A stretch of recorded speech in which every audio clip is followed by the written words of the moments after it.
Screen. Yes, Hazel. Yeah. Okay. So this is it. So as I said, thank you for joining today. A few house rules. If you cannot hear me, please put it in the chat. We are recording. We are also actually, if you have any questions, put it in the chat. If by all means the technology fails, it switches off, please log back in. If there's a technical failure, I'll send an email and I'll restart the meeting. If something horribly goes wrong, whatever I prepared today, I will email you along with the notes so that you get the valuable information what you're looking for. If you have a question, please don't try to disrupt or unmute yourself. Please put it in the chat. I will make sure I answer most of the questions today. If I can't, I will take the question and within next 72 hours, I will get back to you with an email and I'll answer all your questions. Is that okay?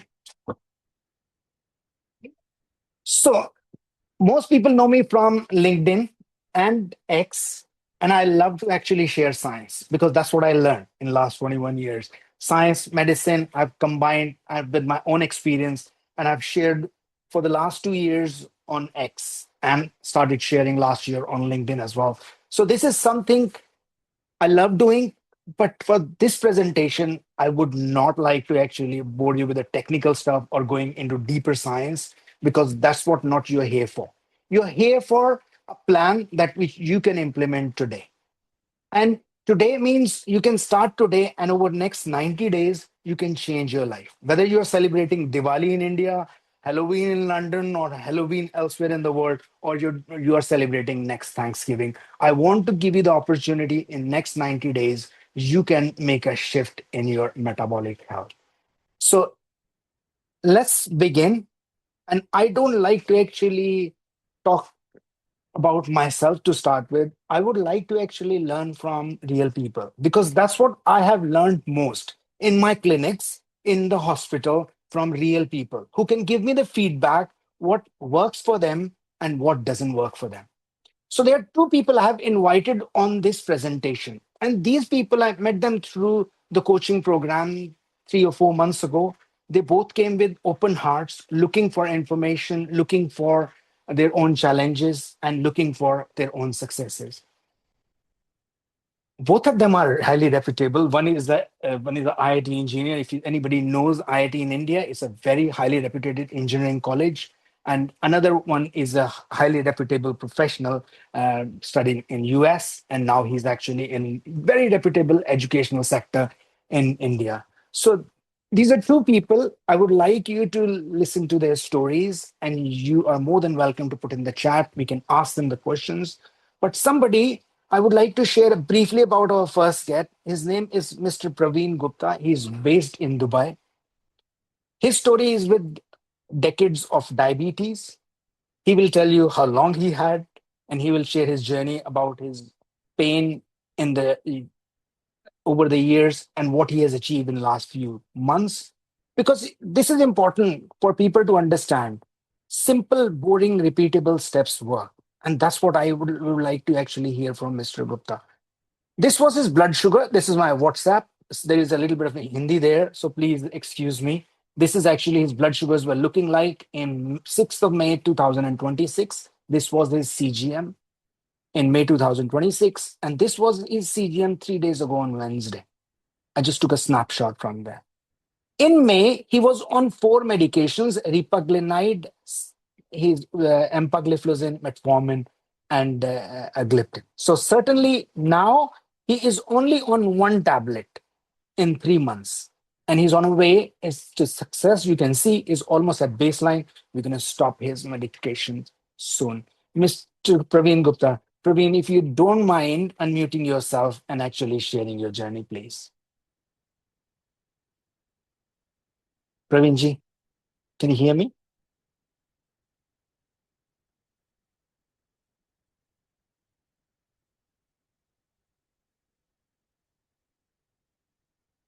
Just a second, guys. Let me actually speak.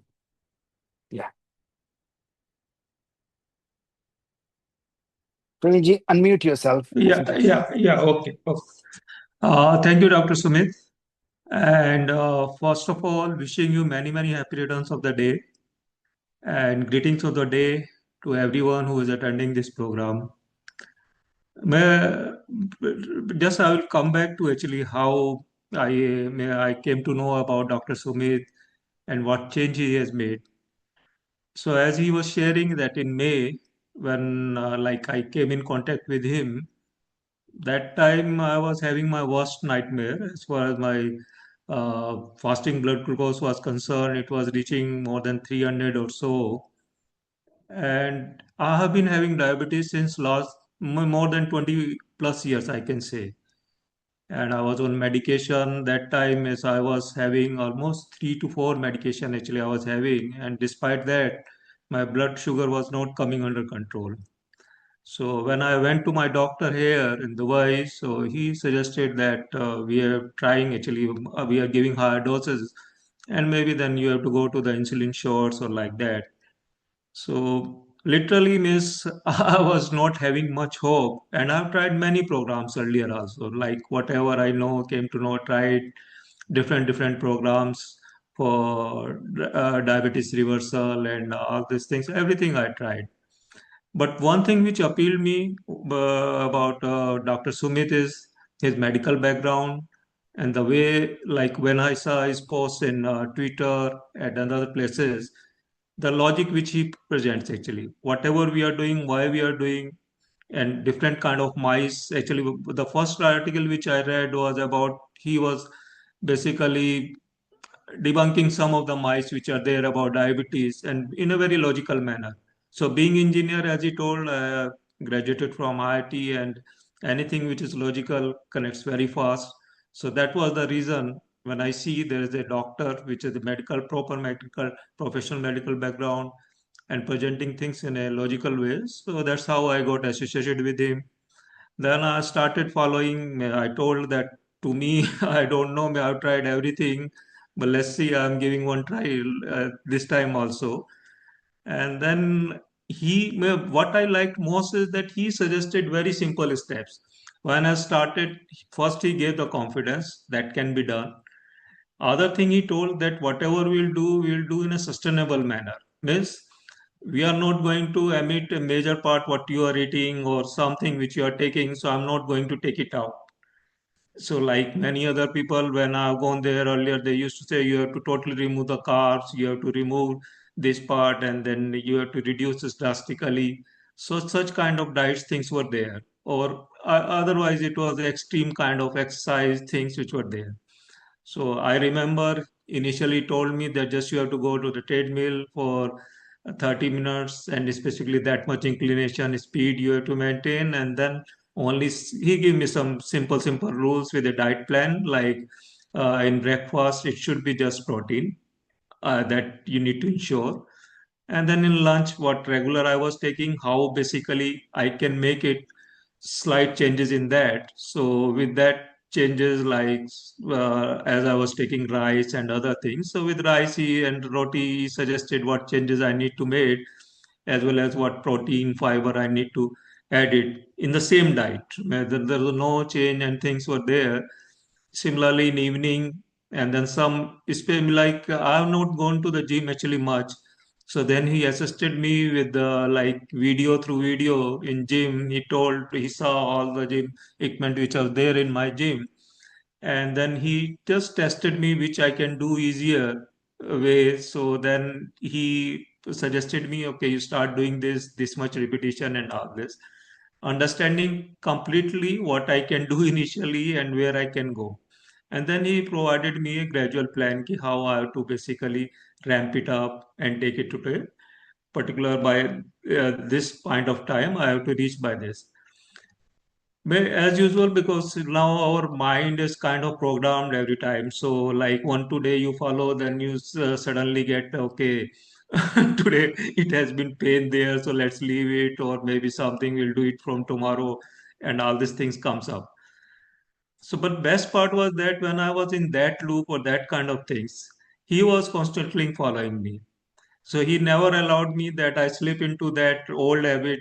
Okay, just doing 2 days and then just leave it and then doing that. So he ensured and he told me also basically how I should counter this kind of habits and what is the thing. So he just told me initially, I remember, ki just follow me 4 5 days and you see the result. After that you decide.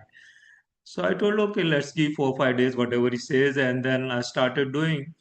And to my surprise, I started seeing the result actually. That that's how actually I start believing in that. I recall actually, miss, he was sharing 340 and all this. This came very well around 150 or so, that fasting sugar within a week, and that's what he told me. So with that belief and things, I started whatever he was saying, I started following. So best part with him is that everything, whatever he was saying, whether food, exercise, it was specific, understanding my needs, I can do, what I cannot do. And whenever actually I was just going, let's say, Mr. Drifting, so he was just asking me to check or to share the readings completely. Whenever I used to share, then if there is some deviation, so he'll discuss with me what has been there, what you ate, and all this, and why you should take this or not this, what happens if you take this or if you don't do this. So this way, it's a kind of complete handholding, I can say, he was doing. And everything for me actually, what was easier to follow is because everything, when he used to explain why we should do or not do with a logical or with a, I can say, scientific explanation, which is sometimes shared with me some research back papers, things which convinced me more. So that's how actually journey started, and I'm happy to share now all those four medicines are gone. Just I'm only simply on, I think, metformin, just 1000 mg, and I've never seen in last 20 plus years my readings fasting blood sugar less than 100, and now I'm seeing it continuously 90, 80, sometime also going. So this is something magical, I can say, but after trying so many things and all these things. And thank you, Dr. Sumit, for that. Thanks. Thanks a lot. Thank you, Praveenji. This is remarkable, and it's not my magic. My magic is just as a coach to take you where I actually take from A to B where you can't go on. The magic lies with Praveenji. You have to imagine what he is talking about is a transformation. And we do not become what we like to, what we want to. We become what we actually essentially we become first and then actually we gain things. So let me actually put it this way. So Tony Robbins, if many people you may know, Tony Robbins is the guy who actually teaches neurolinguistic programming.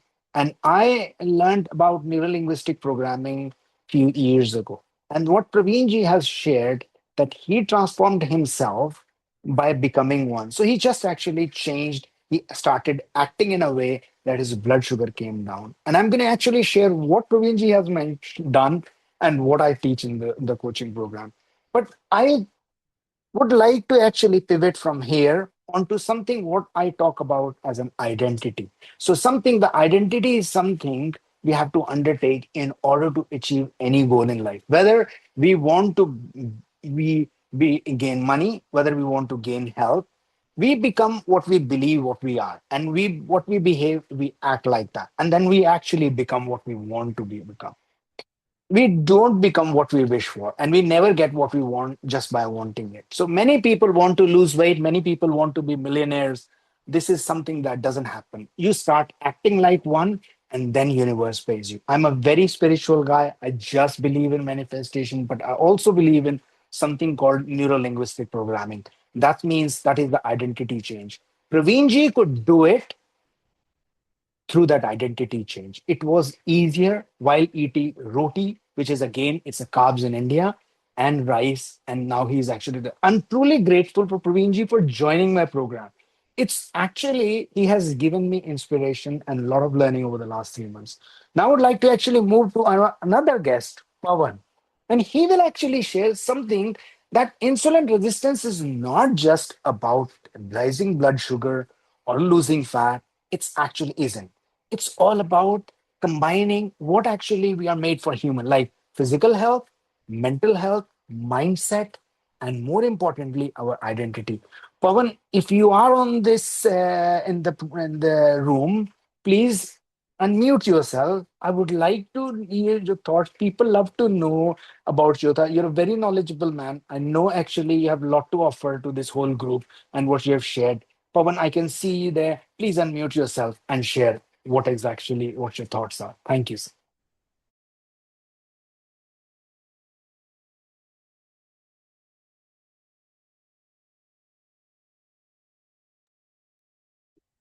Pawan, unmute yourself, please. Yes. Can you hear me Thank you. now? Can you hear me? Yes. Thank you. Happy afternoon to all of you and happy evening to all the participants in India and other countries. For first of all, many happy returns of the day, Sumit ji. So we are very grateful like for the service you are providing to us.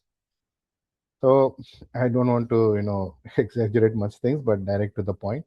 I'm a serial entrepreneur, and with my entrepreneur journey, I have a lot of stress and many other issues accompanying that. Unfortunately, after COVID, when my weight was around 85 to 90, after COVID, my business also started picking up and my stress levels were at the peak. Even though I did not eat much, but my insulin resistance become almost my fasting insulin was around 160 serum fasting insulin, and my postprandial insulin was around 130. Means I'm under a severe insulin resistance, which is the marker for diabetes from pre-diabetes. Even though I know I was gradually going towards diabetic stage, but my work and my pressure could not make me do things which, even though I knew that I have to change my habits, concentrate on exercise and my food and diet and everything. I used to do some diets, but it was always like an yo-yo diet. Just decrease some weight, gradually decrease my sugar levels, and again, like once I get the confidence that I'm on a good side, my past habits take over me, and again I become the same old insulin resistance. And we should understand it's not like a mechanical thing that you go to the left and again you go to the right. Again, if you don't do, you won't come to the left. Body is a very complex structure. So every time you decrease weight and every time you rebound again, body becomes much more on a faster pace, much more resistance to your efforts to decrease again. There are a lot of complexities in this, which I am not a scientific person to explain, but I read a lot and I discuss with a lot of professionals, and they say that our cellular level, the resistance to insulin will become higher, and with higher and higher insulin secretion from our pancreas will drain our pancreas life. And also, as the free sugar cannot go into our cells, that becomes much more higher in count our blood, and that's how our sugar also will be rising. So that's how I have had an idea. And insulin resistance is not only one thing. Once we become insulin resistant, diabetes is one part of it.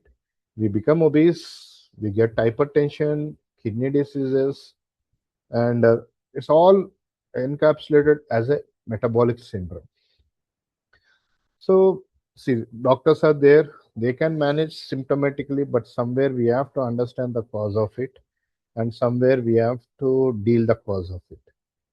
So, the physical part is what our medical professionals do, but what is the other part is our mental wellness. If our thought process of the habits which has actually in the first place got us into this position is not tackled, we are going to repeat that, because we are born, brought up, and our work and our nature, our culture, our environment, our work pressures made us what we are now. But you want to change from that position to a better position later on. You want to decrease weight. It's something like you're fighting something which is where you have to change many things. Some things like having support from your family, being more emotional quotient, more empathetic to your colleagues and the people who work with you or under you is one part of it. But the actual part is, most of the times, I being an entrepreneur, taking risk, and most of all of us, maximum of time we actually give reward ourselves in the last. We want like our people, the people who are dependent on us, to go forward first, have their life settled, and then we'll start thinking about us. Most of, not, it's not that everybody will do that, but most of us will do that. What I mean to hear is, we start neglecting our own health. We start neglecting our own focus on the issues which we are going to have. That's where, like, the damage will keep on happening and in our bodies, and sometimes it will become more harder to get back. Much more efforts have to be put, and it might not, it might be very very difficult if you cross a stage to come back also. So this is where I came back to Sumit ji, because I have my own endocrinologist who is taking care of my diabetics. But we started discussing about the mindset, the causes of the stress, the causes of why I am much more inflamed, why my body is more inflamed. So, to keep some technical jargon short, I'll just want to just briefly make you all understand. Insulin resistance, when it happens, the body starts becoming inflamed. Means inflammation will be there structurally in our every cell of our body, in our organs and everywhere. So when they are inflamed, and when we are adding much more stress, our cortisol levels increase a lot. When our cortisol levels increase a lot, means again it contributes to much more higher inflammation. So physical stress is one part, our mental stress is the other part. So physical stress is normally what we tackle with. We are not tackling our mental stress, so we have to tackle that. Some of us go to a counselor, some of us go to a psychologist, but I went to Sumitji because I could not understand how to manage this subconscious stress of mine. We started working on things. First thing he asked me, that he made me learn to say no, so that I can control the environment around me first. When I started controlling the environment around me, my stress levels started coming down. So when the stress level comes down, we can start concentrating our mind, our thought process, and automatically, if we are under a lot of stress, our willpower also will come down. And when we have a lesser willpower, it's very difficult for us to, we will start indulging in, our past habits again. When you want to change over from the past habits, we require a lot of willpower. And willpower, you can think it as a water, at a water tank. So as you have a lot of stress, the water is coming down. Willpower is also like that. So when the willpower has lot of stress, you cannot keep on fighting with everything, facing everything around you. It again, that will again create a stress in you. So first thing is, we have to start working out, tackling the stress points which are actually draining our willpower. So that's what I and Sumitji, Dr. Sumit, have worked around. Started cutting down the points which was adding subconsciously or consciously to my stress levels. That made a lot of difference in my outlook, in my managing my colleagues and my professionals and the people working with me or under me, my financial things, everything started change automatically. When this change was happening, automatically my stress levels started coming down, and I'm not fighting some unknown things. Now I'm just focusing on the known problem points. So automatically my willpower has also increased. When this willpower has increased, now I'm started taking care much more concentratedly on my diet. So that previously I used to overindulge myself, eat lot of items in the night because I could not sleep. Stress is also one point where we normally can't have a deep sleep. We might sleep, but we are actually not sleeping in a deep sleep mode, which again creates a lot of inflammation in the body. So when the stress level started coming down, I'm also sleeping properly now. And when you sleep properly, automatically your body will start recovering itself. And when the body starts recovering itself, then that inflammation, when it starts coming down automatically, I have observed your sugar levels also start coming down. So this is where Sumit ji has helped me a lot. I am sleeping well now. I am able to manage my stress. I am able to make my people working with me, much professionally, and my business is also flourishing. Now, even my weight has come down by 6 kgs. My sugar levels are around in HB1AC level. In India, we call it around 5.6, where 6.3 is what called as the you're under diabetics. So my suggestion to everybody, and even to Dr. Sumit ji when he speaks with the other patients, concentrate on what are the habits which actually made us come here. Tackle those habits in the beginning where you can, so that those should not again contribute to your diet and to your hard work which you might be doing to reduce your weight and that diabetes sugars. So if that part has been countered, our thought process has been controlled, automatically I assume our path to reduce our sugar levels and inflammation in the body will become much more easier. And we should not feel shy to speak with our professionals, because they might only understand from what you have informed them. If you are hiding something from them, which is actually the part which is contributing to your inflammation in the body, there's nothing that your medical professional can push much forward. Even if you don't want to openly discuss, you try to use much more chat GPT kind of thing, understand the cause of your present thing, so that people like Dr. Sumit can help you out with the medical part of it. But still, I would like to suggest, understand your mindset, understand where you might have done the mistake which has contributed to your existing position of your diabetes, hypertension, in sleep insomnia, and everything. Tackle them, and automatically I'm sure 50% of your war is done against your fight against inflammation. So my Thank you, motto Pawan. is, okay, thank you, Pawan, no, Sumit no, ji. no, and Pawan, I would love to actually hear, but what is happening is Yeah, yeah, because of the time, I'm yeah, conscious of the time of the people who are actually yes, spending with okay. Saturday. Please, Anyway, thank all the you, best, all the best. Thank thank you, thank you, much appreciated.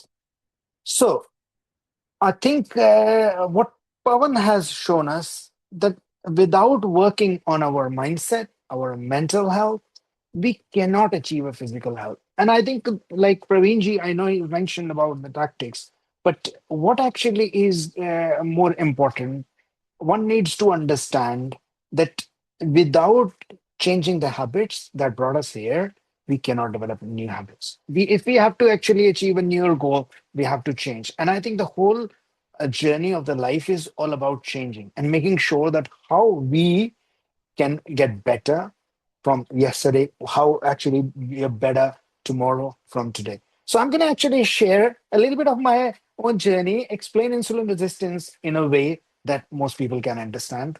And if there is any questions, I would like to take them at the end of the presentation. It's a very short presentation, but I would like to keep short, simple. Something you don't understand, put it in the chat. So let's start the real crux. We have, after hearing from two legends, and let me just share my screen again.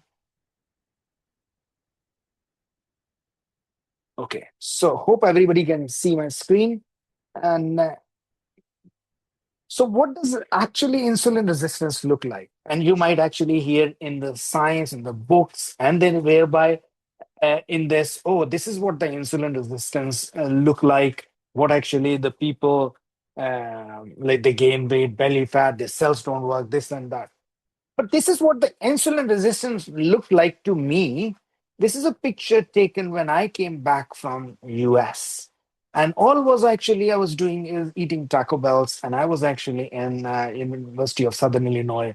Was learning neuropsychology at that point of time. And after finishing my mental health degree in London, I just moved to US for a year or so. So, but I was all on Taco Bells. US is a great place. You can enjoy a lot of food, and this is what actually insulin resisting looked like to me. And that inspired me to not only change my journey, in my life, but it also actually helped me to learn something which I really share today.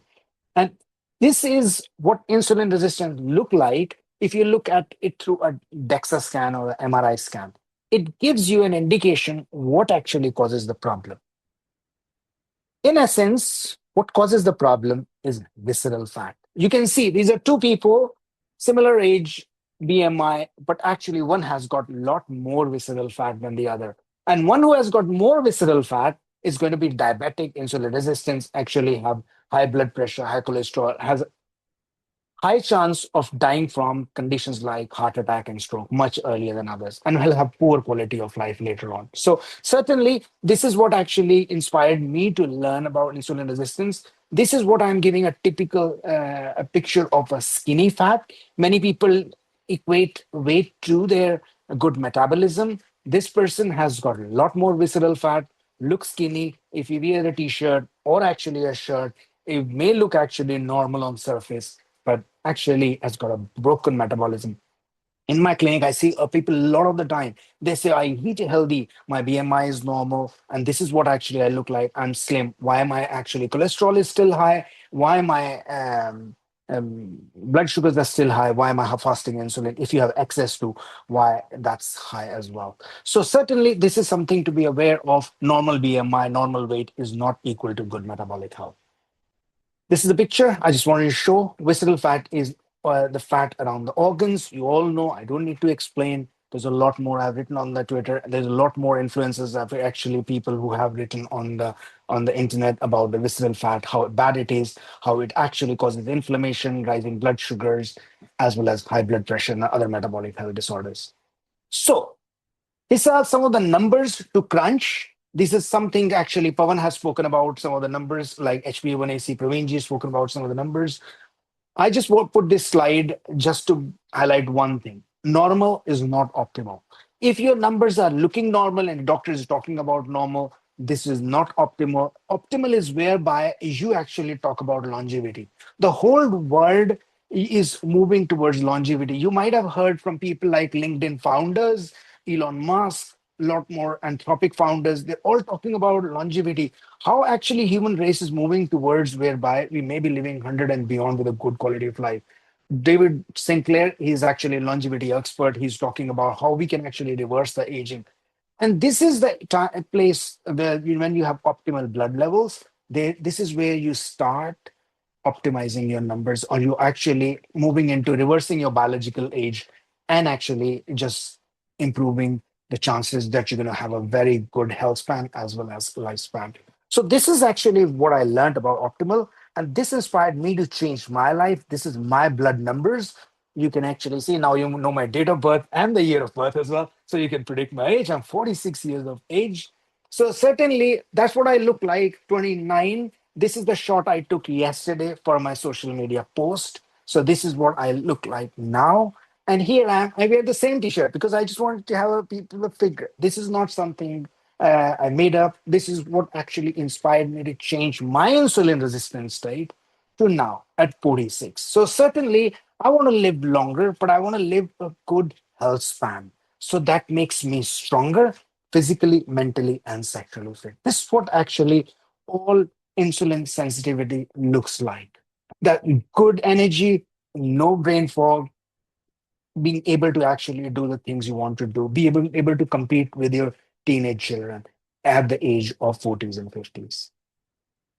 Okay, so how do you actually find out whether you're insulin resistant or not? I'm just going to actually just breeze through this, something that you have seen the numbers. Of course, if you do your triglyceride to HDL ratios, if you do look at the fasting insulin, if you look at HbA1c, you can all actually find out, okay, this is actually how insulin resistant I am. But there are some subtle signs and symptoms. People in their 20s and 30s, they start appearing like their cravings for food, their cravings for sugar, carbohydrates, the sweet desserts they go for, even hungry within hours after eating, brain fog, crash in energy after eating, their skin tags, their changes to their neckline. People actually have got a darkening of the skin. So this is what the insulin resistance look like. It's no brainer. It's all over the internet. People, most of the stuff, you're aware of it.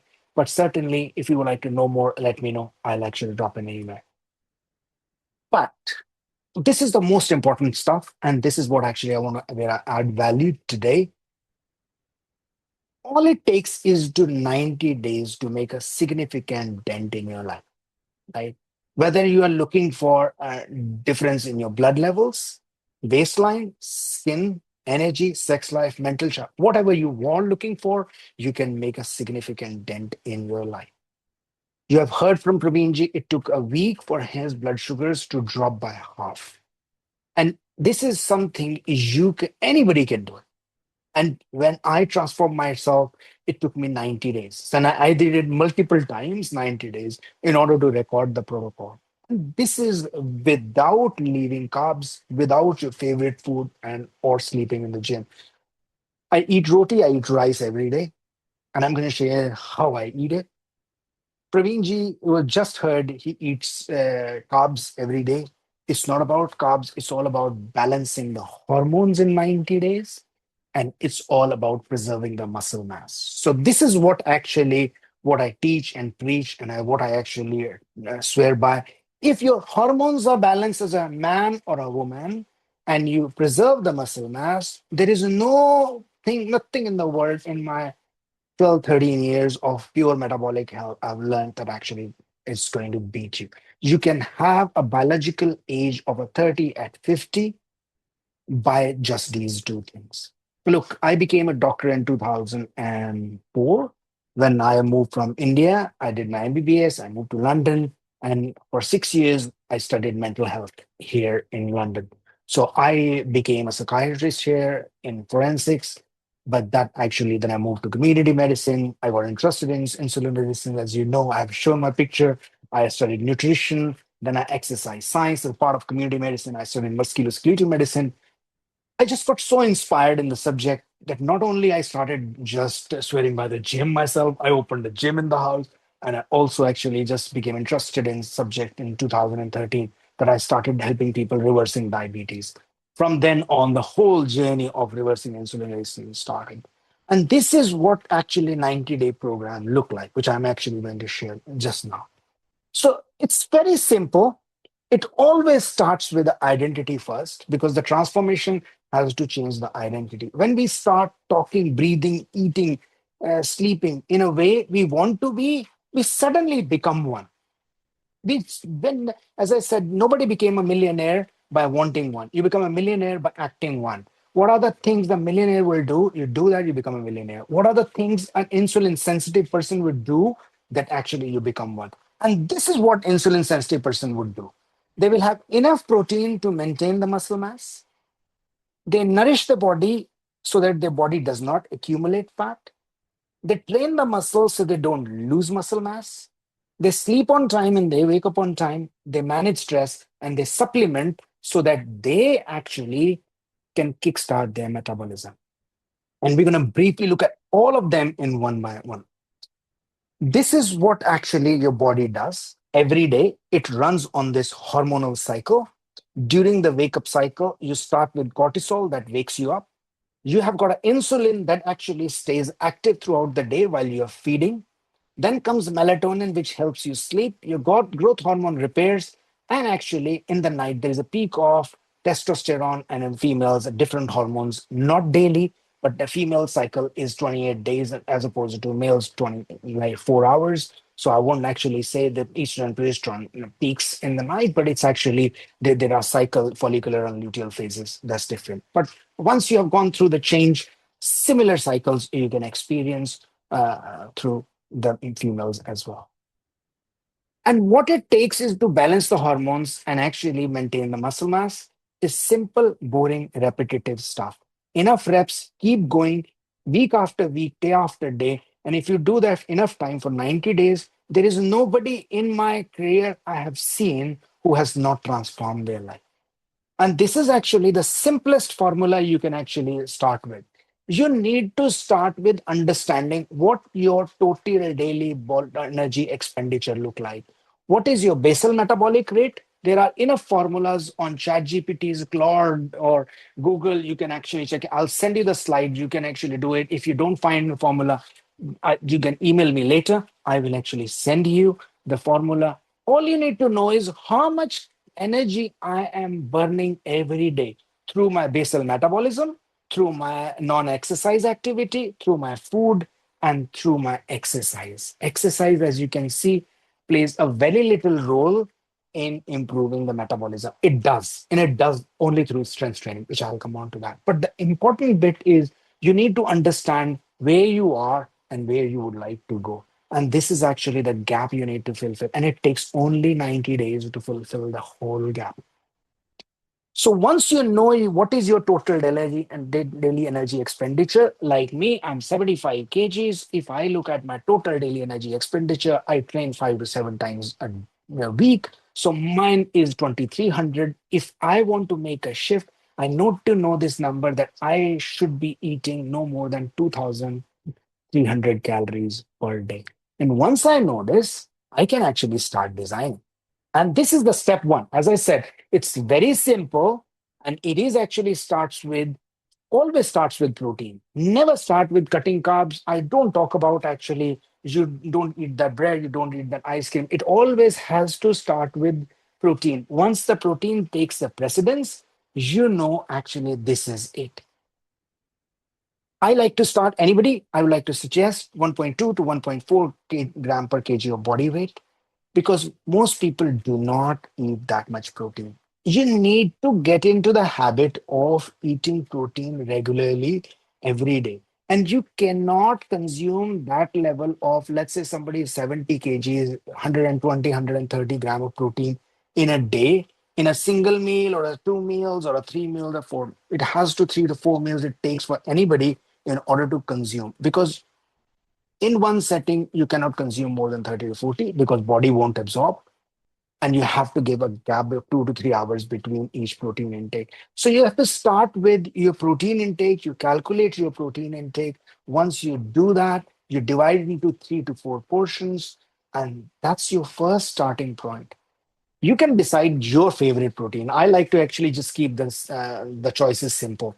So for me, I'm almost a vegetarian apart from eggs. I like to eat eggs, tofu, paneer, black chickpeas, and normal chickpeas. These are the five favorite things, and I keep on rotating. My wife thinks I'm very, very boring person, but that's actually keeps my metabolic health fine.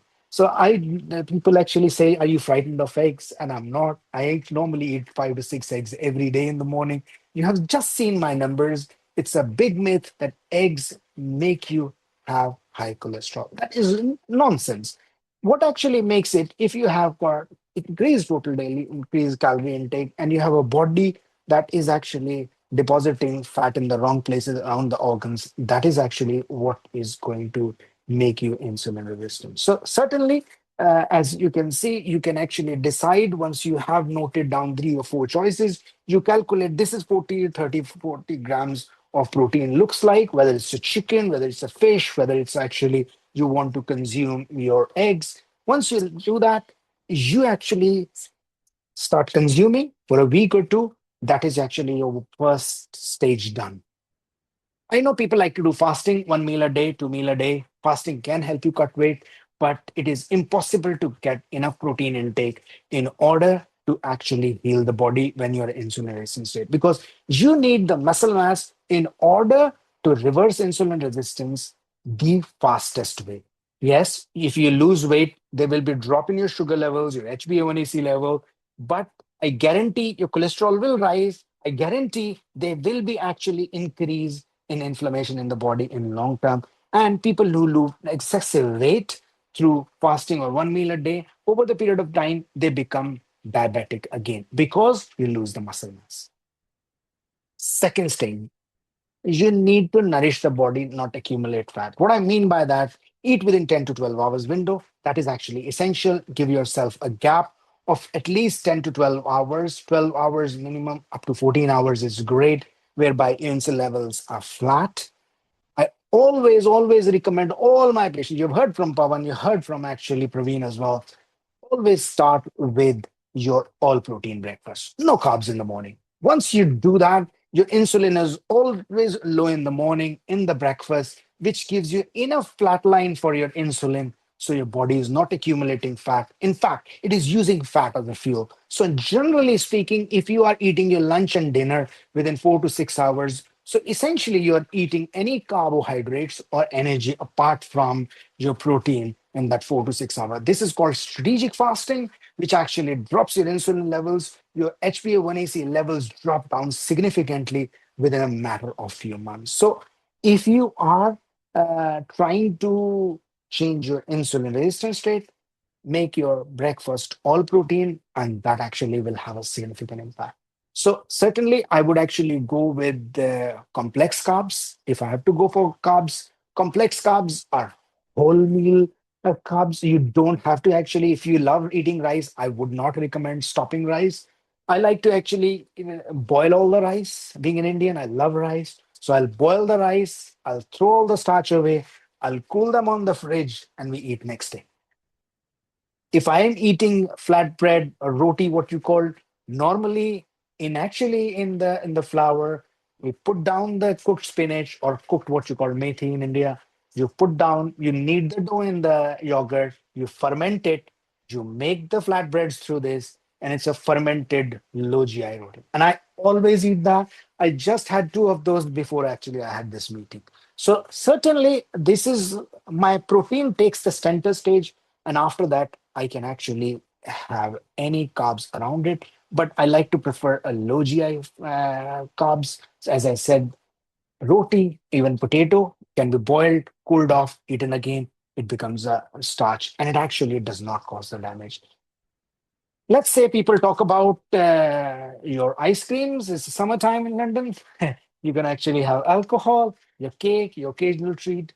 What you need to understand that if you are eating regularly every day, you're causing sugar spikes that causes inflammation. But if you're eating on occasional days, so let's say once or twice a week, what I recommend, include that in your total daily energy expenditure. Do not exceed. If you are eating 2000 calories, if you have decided that you're going to eat that, you do not exceed that. If you had two shots of whiskey and they actually are 400 calories, you're eating 400 calories less. And you take that 400 calories away from your carbs and fats, not your protein. So you cannot compromise on protein. Protein remains the heart of your actually meals. And if you actually continue to do that, there is no way your metabolism can suffer. Of course, if you're going to have excess alcohol, if you're going to have ice cream every day, that's going to cause inflammation. That's going to actually cause the fat deposition. I'm afraid it does not change anything. But you don't have to go carbless. I do not actually teach keto. I don't go actually advise anybody to go completely carnivore. As you can see, I only eat eggs. I have got clients who are Gujaratis, who are completely vegetarian, and they are on their way to change their life. But most important thing one need to understand, as long as you know that your protein takes the heart of your plate, and you are actually within the total daily energy expenditure, you are fine at this stage. This is the two steps you need to follow. Then comes the step three. Look, there is no way, if you're gonna build your muscle or manage your muscle, you can actually achieve this better. This is almost like 80-20 rule. If your muscle is not built, if your muscle is not preserved through the program, there is actually nothing is going to work. If you have never gone to the gym, my personal suggestion is you start walking. For 1 week, you walk. Then you actually, if you have started walking, you go on a simple treadmill or walking mill, just actually start walking on an incline. Incline will build your heart capacity and your leg strength. So hill walking is the easiest way to get into zone 2 and start fat burning. When I started my journey, I just did hill walking, and the hill walking would help me to cut down my belly fat much faster than any other exercise. But I understand it actually can cause injuries. People can have Achilles pain, people can have knee pain. So I would say work with somebody who can gradually increase it. It is definitely, when it comes to exercise, it is a marathon, it is not a sprint. My way of looking in my coaching program or with any client or with my patients in London, I generally advise them, please engage in low impact exercise that do not put strain on your shoulders, lower back, knees, and ankle. Otherwise, you're going to end up having injuries and you will spoil your progress. Worst thing you can do is to take heavy and go to the gym, talk to a gym bro, lift heavy. I've done an article around a week ago where I've clearly said when it comes to over 40 exercising, it's not about lifting heavy. It's about endurance. It's about creating the mental memory in the brain whereby your brain feel confidence, your body feel confidence, your joints are not actually you're not causing any damage to these joints because you want to preserve longevity without causing any damage. So it's a very slow, gradual process. I look at these muscle groups and I'm going to show you this is actually one of the biggest muscles in the body. So the chest, upper back, you are looking at your calf, you're looking at your hamstring, you're looking at your quads, you're looking at your biceps, you're looking at your triceps. So these are the groups you need to train. If you're not, if you don't want to have the abs or you don't want to actually are not after any aesthetics, this is all it takes. And it takes 90 days to actually build 10 to 20% increase in a muscle mass if you're serious. And all you do is a big drop in your belly fat, as well as you can actually easily improve your numbers. That includes your HbA1c and as well as cholesterol. So essentially, 3 to 4 times a week is all actually what you need to start. If you're serious, I'll come on to that. But certainly, what you need to understand if you have never exercised, walk. If you have walked, do the hill walking. Once you actually have started hill walking, you can start with the resistance band, but move to weights. If you have never actually done the weights, sometimes there are people who are in their 80s and 90s. All I actually advise these people is to hold a weight close to the chest and actually just sit on the chair and just actually going up and down. This is something anyone's parents can do that as well. This can help them to train their legs, train their actually arms, train their shoulders. But always stay low impact. You don't want to damage your joint. Again, cycling zone 2 is good if you want to go on the cycle, if you have a walking cycle at home. Things like VO2 max, you want to do hit training. It's all good and happy. It's for somebody who is really getting into the fitness. It's great, but for the purposes of reversing insulin resistance, it is absolutely not, oh God, you have to do it. It's not something most of my clients are in their 30s, 40s, 50s, and 60s. So I would not actually recommend going into these VO2 max. If you want to get into, there may be actually people, but certainly I would like to keep it low impact. Aim is get rid of their poor metabolic health, and then actually you can build upon that. That is something optional.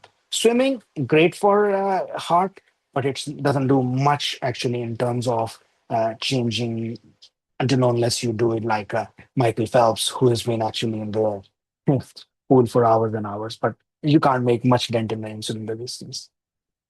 Coming back to the sleep, as Pawan highlighted, the role of the sleep is vital. I would definitely recommend if your sleep is disturbed, taking some magnesium glycinate. It helps to relax the brain. Essentially, if your mind is disturbed, there's a lot of stress going through the head, a 5 minute journal, putting everything in there. There is an example journal I use in coaching program. I'll be happy to share if somebody is interested into that. That can help people to put their mind at ease before they go to bed. This helps them to put anything that is going through their head in a simple 9 questionnaire that actually on the piece of paper help them to sleep better. Of course, I don't need to go through all these tiny details, which are like sleep hygiene, keep the room cool, but certainly worth mentioning if you are struggling, do actually box breathing.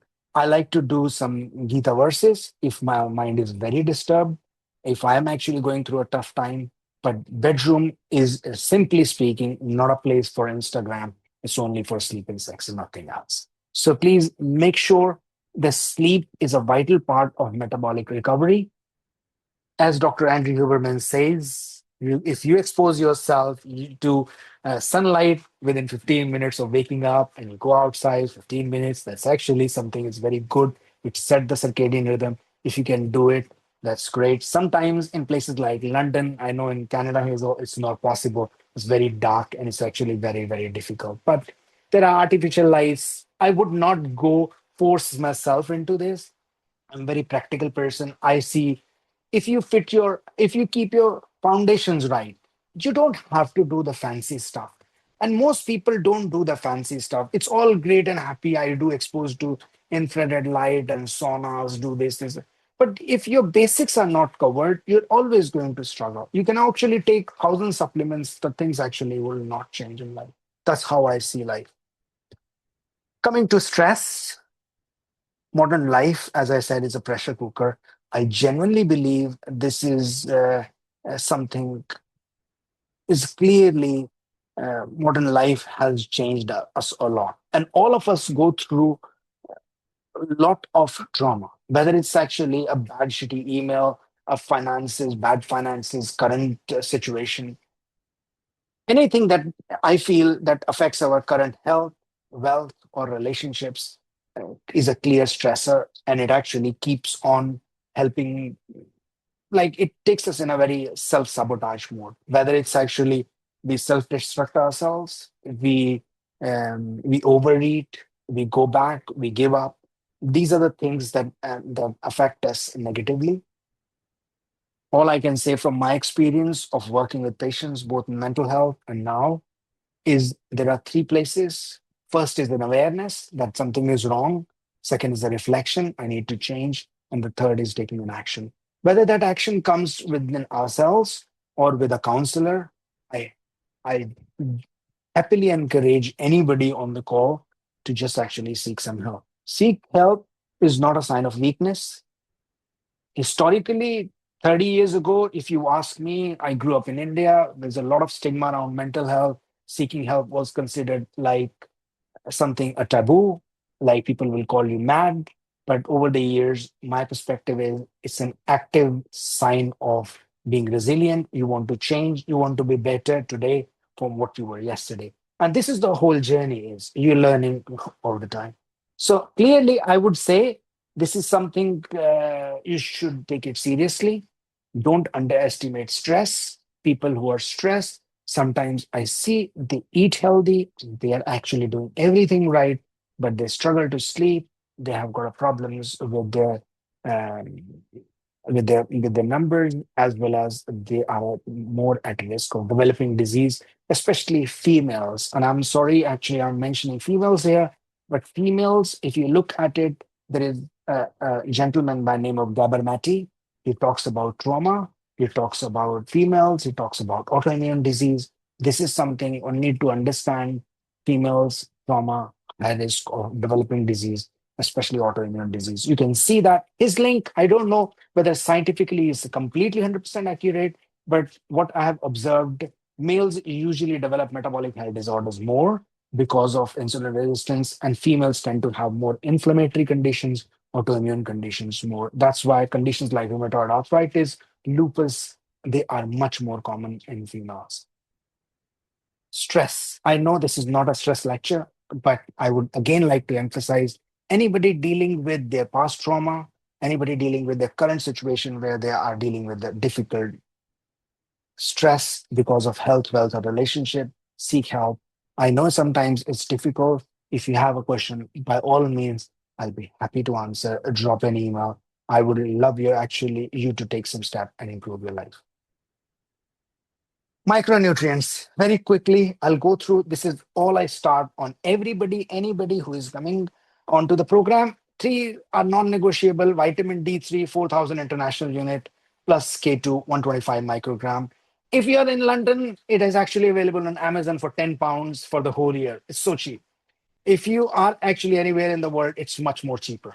So please go into on Amazon, 4.5 rating, go for that. This is actually a non-negotiable. Methylcobalamin, methylfolate. Why? Because these are active form of B12 and folic acid. One third of people cannot absorb normal B12 and folic acid. So this is non-negotiable. Please take that. And then comes magnesium glycinate at night. Please, 400 milligram. Again, £10 a bottle. It actually lasts for 3 months. It's so cheap on Amazon. So please, anybody having these problems, please take those. If you have thyroid issues, and a lot of people, out of almost 50 people on my books at the moment, what I actually do see, there are somewhere around one third of people have got thyroid issue, both men and women more. These people, I would suggest you go for a bespoke supplement. That is, it contains iron, zinc, selenium. Sometimes you need iodine, not every time you need iodine. Places like Himalayan region in India, there are certain places where the soil is deficient in iodine. They actually like they put the iodine in the salt as well as in flour, but still I will see many people they're still deficient in iodine, and actually it helps them.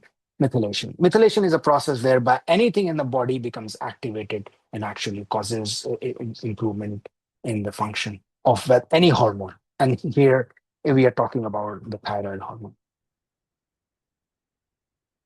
I would actually suggest anybody doing all of these 6 steps for 3 weeks, and then we talk about what you want to achieve. If you want fat loss, if you want to lose weight, if you want to go for aesthetics, if you want to go for the abs, if you want to do anything in your body, if you're overweight, all you need to do is, if you're a female, take 300. If you're a male, you take 500. This is extreme. You can always actually decrease it. You want to create a deficit in your diet. And all you create a deficit is with both fats as well as carbohydrates. So I like to do 50-50 or 60-40. People love eating carbs. I don't mind. 60-40 is okay. So certainly what you want to do is create a deficit and you sustain that deficit. Anybody who is a menstruating female, who is a younger female, I would recommend they don't do without a supervision, because that can affect their hormones, that can affect the body. I would definitely not follow this advice blindly. If you have periods, please don't follow this blindly. You need to monitor this, because sometimes all you need to do is you need to alter the diet between the luteal and the follicular phase. Means before you have the ovulation and after you have the ovulation. So certainly the diet changes, and also the training regime changes as well. Sometimes you can stress a body a lot and it actually can rise the cortisol, especially more challenges during the progesterone phase, which is after the ovulation. If somebody has a question, by all means, I'll be happy to answer. Again, if you're skinny fat, if your BMI is low, I would not recommend cutting down too many calories. I would actually, in fact, go with very slight deficit. You need to create the deficit in order to actually body to start losing the visceral fat. But I'll concentrate more on muscle building in that stage. Cut fats and carbs both by meals, and never cut protein. This is again some of the tips I have used over the years personally as well as with patients. So throwing the yolk away is a great example. If you eat 6 eggs, if you eat 6 eggs, you what actually you want to do is if you throw all the yolks away, your protein goes down, but you can take 8 eggs to bump up the protein, but cutting down the calories, but cutting down actually all the yolks away. So there are certain strategies you can actually use. You can use low-fat paneer, low-fat yogurt, tuna in water rather than tuna in olive oil. Small portions, again, that actually does the trick. 300 to 500 calorie is not a lot. If you look at it, one spoon of oil sometimes is 100 calories. So certainly it actually does make a huge difference. Creatine monohydrate, I would definitely recommend. I would definitely support if anybody wants to have it. A thing I didn't mention about the protein powder, I don't take it because I don't feel happy about it because I think it's a process stuff. Okay, it's just like, this is my personal opinion. It's a way isolate. People say it's great, it works. They're gym bros. They're people who actually want to show off. Yes, they have taken it. They've changed the body. I don't know. I don't want to put anything in the mouth which my heart doesn't agree to it, and I don't take it. That's simple as that. I've never taken it. A lot of my clients take it, and I don't disagree with them, and I actually say good luck. But when you increase the protein intake, two things you have to remember, and this is one of the biggest mistake, biggest problem I see in my clinic: the gut health. So gut health, something that suffers with increased protein intake. A lot of bloating can happen, constipation can happen. So always when you increase the protein intake, make sure you increase the soluble fiber. And there is actually something called isabugula husk if you want to try that. So increase the soluble fiber, increase the water, so that actually your body is able to digest the food.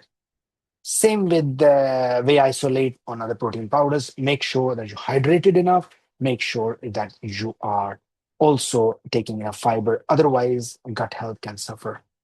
I don't believe in kidney problems. This is something, a lot of myths there. Increase take protein, then actually your kidneys gonna suffer and this and that. Until unless you're overdoing it doesn't cause problems. So it's actually, if you're not overdoing it, your normal blood test cannot accurately measure your kidney function test if you're taking protein whey isolates and all protein powders. But certainly, if you overdo it, sometimes you can struggle and it actually can cause problems. So I have seen in clinics people overdoing it, and especially with these fat burners, anabolic steroids, all those people get into this, it can screw up the kidneys and sometimes a lot of problems. Peptides, I'm not an expert. I've seen doing some great results. A lot of people are actually taking it. Do I know them enough? I don't know. Will I inject it? I don't know. And I'll never. Okay. Until unless somebody says they're natural, I don't know. I think I'm still debating the COVID vaccine I took 6 years ago. Forget about GLP-1, sorry, the peptides injections and the peptides available in the market. But I'm 50-50 at the moment. I've not actually done the enough research to be able to guide you that, and I'm not an expert on that. So I would not go for that. There are a lot of people, influencers. If you want to believe them, by all means, you can consider them. GLP-1 injections, if you follow the step 1 to step 6, yes, I'm fine with it. If it doesn't actually break down your muscles, I'm fine with it. But if anybody is over 40 years of age, I will definitely discourage them to straight away going into that until unless you have type 2 diabetes. If you can lose weight naturally, if you are over 40, please don't consider them as a first go, because what you can do, you can end up actually losing more muscle mass. This is a classical example. I'm giving you straight recipe from my clinic. Yesterday, somebody has gone and done that. She is actually a 62-year-old lady. She was very, very happy coming into my clinic, actually saying, Dr. Sharma, I have lost 8 kgs of weight. Her all metabolic health numbers have deteriorated. Why? She has gone to a company, she has actually taken this, she has lost 13 kgs of weight, and she is thinking everything is good. Her metabolic health numbers have actually deteriorated, including her kidney function test. So I would be cautious in, if I'm at a certain age, I would not go as the first line until unless you've got diabetes, because it does help diabetes. GLP-1 injections or tablets, they were first line for diabetes, and I do prescribe them in my clinic and for diabetes patients, and I do actually help them with that. But my prescription is lifestyle first, medication second. And I definitely, in my job at the moment, if we look at it all over the world, it's all about helping people stop medication, no medication. So rather than actually promoting any medication. So that's it. It wasn't actually hopeful a lot. I will actually allow anybody to ask any question. And I would actually, what I would do, I will help people unmute themselves. And give me a second. Uh,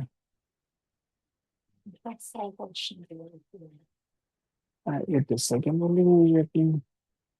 Right. Participants.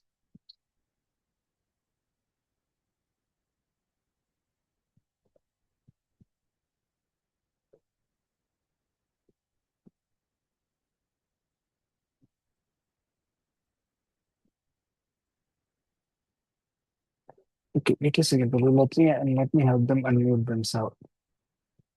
Sorry, guys. I'm just gonna trying to actually help. If I can help everybody unmute themselves, and so that they'll be able to one by one. Okay. So just to give me a second. Uh,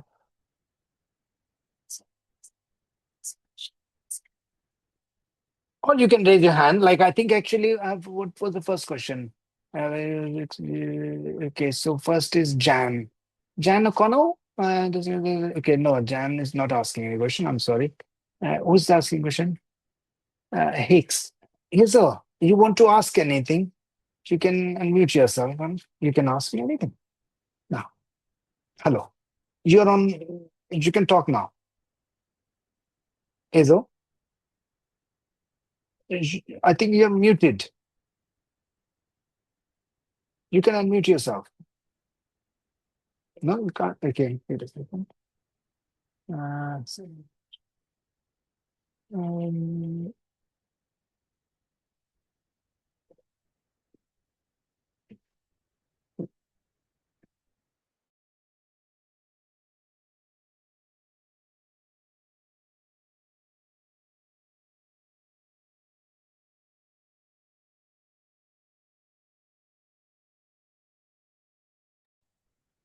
Hazel, now you can unmute yourself.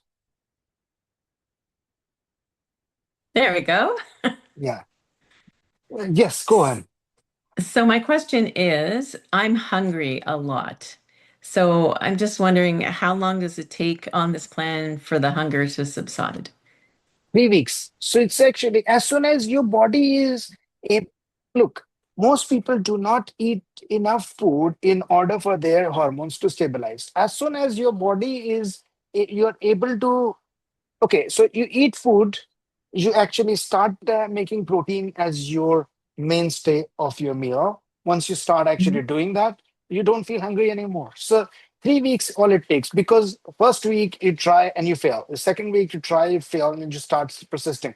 And third weeks you would generally start feeling, okay, I'm not hungry anymore. I'm not snacking anymore in the evening. So this is whereby anybody I challenge, if they are actually not used, they look at actually their diet and look at how much actually protein per kg of body weight they get. Most people don't even go 1 gram per kg. Forget about 1.2 and 1.4. As soon as you start doing 1.2, 1.4, you start giving essential amino acids. You understand there is actually some amino acids. We take it from outside. A lot of it we can produce it inside. There are 9 essential amino acids we have to consume from outside in order to heal the body. Once we start doing that, our liver starts to get, okay, I'm safe. And that's how actually you stop feeling, okay, I don't need to eat many more because of the filling effect of the proteins as well as your stabilization of the hormones. Okay, thank you. No problem. Joe, you want to open yourself or unmute yourself and we can talk? Yes, thank you, Dr. Sharma. Yeah. So in the evening, say, I finish my dinner at 6, and if I check my blood sugar at 10 p.m., it'll be around 120. Yeah. And when I wake up in the morning, as soon as I wake up, if I check my CGM, it may be around 110. And if I wake up by 6 a.m. and by 8 a.m., without eating anything, without eating anything like that, just drinking water, it Mhm. goes to 140, 150. I'm not able to understand why and how to reverse that. So the question it is, there are two things that are happening. Your body feels threatened in the morning. This is called dawn phenomenon. I think actually you put down in the question as well. So certainly your body feels that it's threatened. It actually is try to mop up the sugar. So it what it will do, there is something, two hormones, insulin and glucagon. So it will actually activate it. Whether body breaks down your muscle, whether it actually brings in emergency sugar, it has to actually bump up the sugar. So this is dawn phenomena is equal to the perceived threat in the body, and it happens to the combination of imbalance of hormones as well as your high cortisol levels. So if these two things are settled, your actually sugar will not spike. I'm dealing with somebody who is exactly in this state. And it has taken me at least 11 weeks for this person from sugar level of 144 in the morning to the dawn phenomena to come to 130. So it does take time, but once until unless your body feels safe, your glucagon will spike and your sugar will actually spike. This is a classical dawn phenomenon you're talking about, Najo. Thank you. It's So all about what do I do? stabilizing. So the two things. Again, the answer is the two principles. You remember, even if you don't remember anything from this, just remember two things. One is all your aim is to balance the hormones and you actually preserve the muscle mass. If you do that work without fail, in just 21 days, you will see there is definitely a substantial decrease in the level of sugar, as much as 20 to 30% in next 3 weeks. So how Just do I actually, balance the hormones, so the doctor? balance the hormones means just look at your protein intake, what you're doing, and are you doing enough sense training? If you are doing and it's still a problem, drop me an email. I'll be happy to actually answer that question. You actually, and today I'm just going to show how actually people can work with me, but at the same time I'm going to also show what are the free resources I'm going to actually reveal in a minute. So something you, by all means, you can actually send me a little bit more information, what all your current situation is, if there is any medication, this and that, what you're taking. I'll be happy to actually give you a little bit more insight on that. But the thing, it's a very general question and a very general answer which I'm giving. I know it may not actually answer your question completely because I do not have enough information on the other health problems and actually the other medication. But simply speaking, it's your body has to feel a threat in the morning in order to actually spike your sugar level. And it happens because of your three things primarily: your spike in cortisol, your glucagon level actually trying to increase the sugar in the body, and that it goes through by actually pumping the sugar out of the liver as well as actually breaking down the muscles. Thank you so much, Dr. Sumit. No I will problem. definitely follow up with an email. No problem. Lauro, hi, my friend. I think we have spoken before. By all means, you can unmute yourself and ask me anything. Hi, Doctor. Happy birthday. Thank you, Lauro. Thank you very much. Thank you very much for giving the gift to us instead of the other way around. No, that's Uh, my okay. question, my question is more a conceptual one. I've been exposed to this book, Mastering Diabetes, Yeah, where they understand that the root cause of the insulin resistance is the excess fat inside the cells. yeah, So, in order to address this root cause, not to manage the sugar in your blood, but to address the insulin resistance, you should go to follow a diet with opposed to what the regular approach, like a keto or carnivore or high protein, is to create a deficit to reduce the excess fats. So they go more for vegetables and fruits, where they don't care about the sugar because it's a whole complex with fiber and vitamins and everything. Instead of going to eggs and avocados and olive oils. So I wanted to hear your perspective about this approach of targeting the insulin resistance instead of targeting or managing the sugar in the blood. thank you, Lauro. Thank you for asking this question. Uh, I think we are talking the same, both we are talking the same thing. So let me actually explain it to you. So we started with accumulation of fat in the body, and the fat is that is causing the problem. The visceral fat is the problem. So this fat in the cells is actually playing havoc. It's also inflammatory. It's actually making your insulin less sensitive to manage your blood sugar. What you're talking is, okay, do we follow this diet? This is follow this diet. You can follow any diet. At the end of the day, whatever I put into my mouth, right, it has to actually reach my gut, and it has to actually provide me with two things: energy that is body can use, energy that body can store. We were hibernators, so we didn't get much food in the winters, so that's where body was storing. Now that is not the case. So you actually eat food. If it's storing more, the fat is actually going to store. Fat is the most compacted form or concentrated form of storage of energy in the body. So if the fat is keeps on storing, it causes insulin resistance. How you get rid of the fat is by actually, that's what I was talking about, the calorie deficit. So you can do the calorie deficit by eating less. People do the fasting. Okay, so there are doctors who will swear by complete fasting, 3 day fasting, and fasting actually 3 day fast, long fasting, eating one meal a day. You could do that, and by eating a lot of less calories, you start mobilizing the fat. But the problem with that is you also mobilize a lot of muscle mass out of the body as well. And once you're mobilizing your muscle mass of the body, that's what I'm saying. After 40, it is very difficult to replace that muscle mass. And if the muscle mass is gone, what actually stores most sugar in the body? Muscles, in the form of glycogen. Your liver and your muscles are storing glycogen. So my approach is simple. I actually just like to keep it simply this way. If we create a calorie deficit by having enough protein and manage the muscle mass, not only we actually create the better storage, but it also brings in actually the way by creating calorie deficit, we get rid of the fat.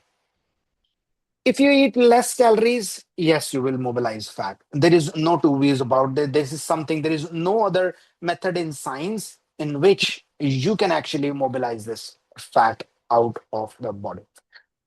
Fat in the body is like go down. The go down will not be empty until unless front of the shop is empty. So you have to clear the shop empty. But all you can do is slowly and gradually by creating a calorie deficit, or you could actually do it completely empty the shop. That means complete fasting, you're not eating at all. But gradual methods is one, it is more sustainable. It will also sustain the muscles. As I said, if you lose the muscle mass, it is a cycle. If I look at the Caucasian population, the white population in London, they don't become diabetic at 40.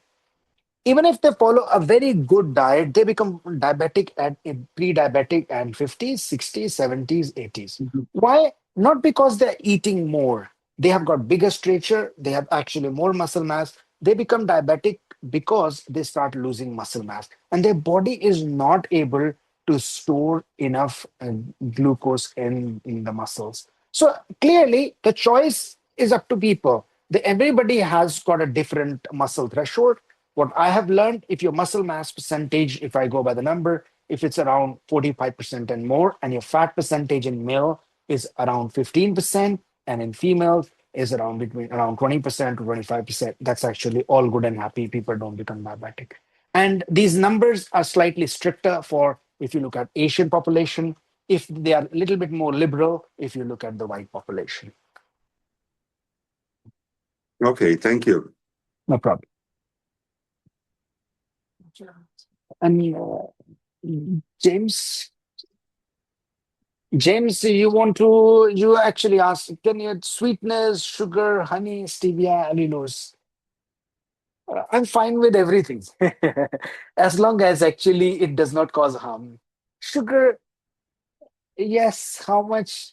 I don't know. But I think the problem with sugar is it contains it causes harm if you're already insulin resistant. So if somebody wants to have sugar, if they actually want to consume in some amounts around the time when they are more insulin sensitive, like for example, during lunchtime, that is okay. Honey is better than sugar. Stevia, sweetness, allulose, they are better than sugar and honey. So it's all everything in perspective. If somebody is trying to actually reverse their type 2 diabetes, I would not recommend, definitely not sugar and honey. The others, I am okay with that. Like if you want to do it, and I think artificial sweeteners can be helpful in terms of dealing with some of the cravings sometimes. Like for example, people have their views on you should have never have zero Coke or diet Coke or this thing. There are this and that and all that. But in what are we taking in perspective to? If somebody is consuming a complete fruit juice without fiber, in comparison to that, somebody is having zero Coke, I'm fine with the zero Coke. Again, that other one is actually going to cause a massive sugar spike and is going to cause a problem. Does that answer your question, James? Everything in perspective, my friend. Can you? Can you?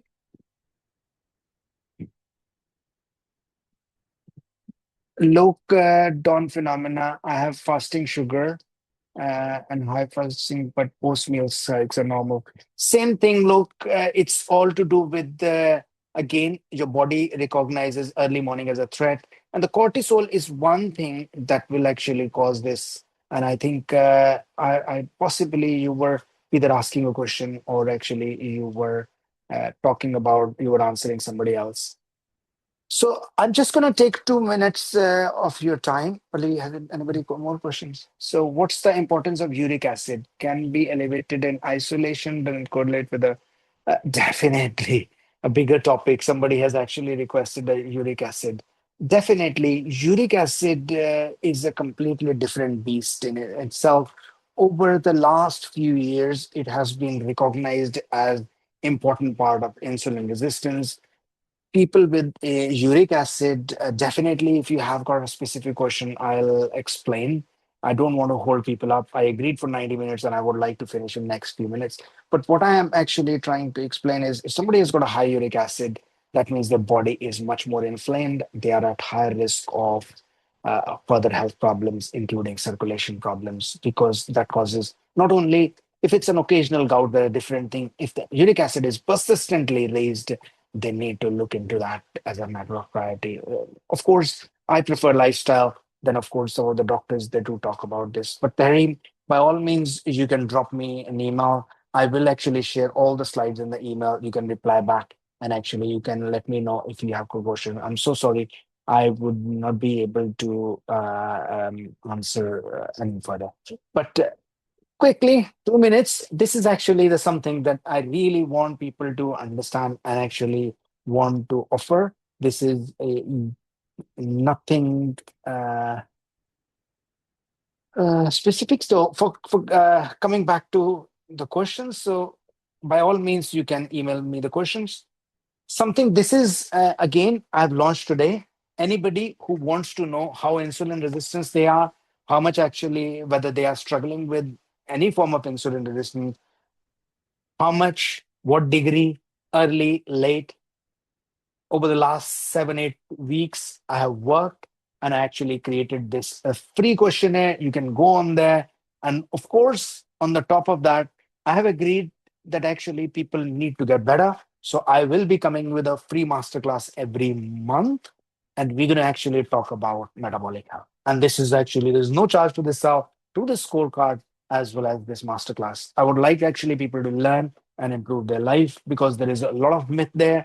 I would like people to actually send me questions. So next time the form will be there'll be you'll be able to send more questions. You'll be able to actually ask me specific questions so that I know. And while I'm preparing the webinar, I'll be able to actually answer that. Of course, if people want to uh, go further. This is something for those who are serious, wants to change their life. This is like 29.99. I have actually created that I will create their metabolic health plan. If they want to actually know what is their total daily energy expenditure look like, what is actually how much protein they should be eating, what they should be eating, there is a almost 20 to 30 minutes form that needs to fill in. Like to actually they need to provide all the information. Of course, it will create a personalized book, which I will write for them. So it will take me a week to write the book, but I will happily write for them, plus a 90-day journal, which actually they can use. Plus, I would also offer a free monthly group calls where I'll answer their questions. Something that as a gift from my end, because again, I would not like to actually leave anybody behind. This is actually, we are entering the modern age, and I want everybody to have a good health span, good lifespan.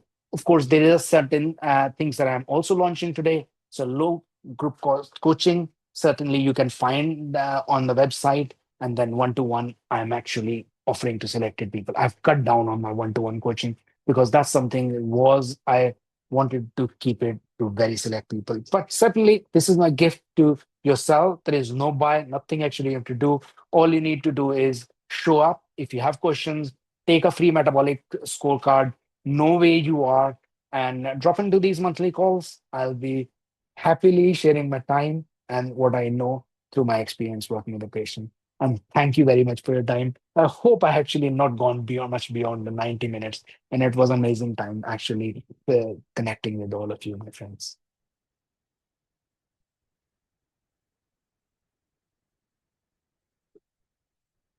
If people can unmute themselves if they want to say something or they want to actually talk. It's anybody can unmute themselves before we finish.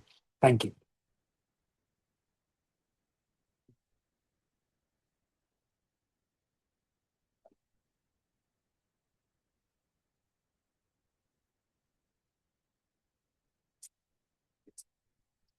Thank you. Then actually, I think we call it a day and much appreciated. I'm sure I will actually see you sometime soon in near future. Hopefully on either on Twitter, LinkedIn, or maybe during one of our conversation or in the dropping session.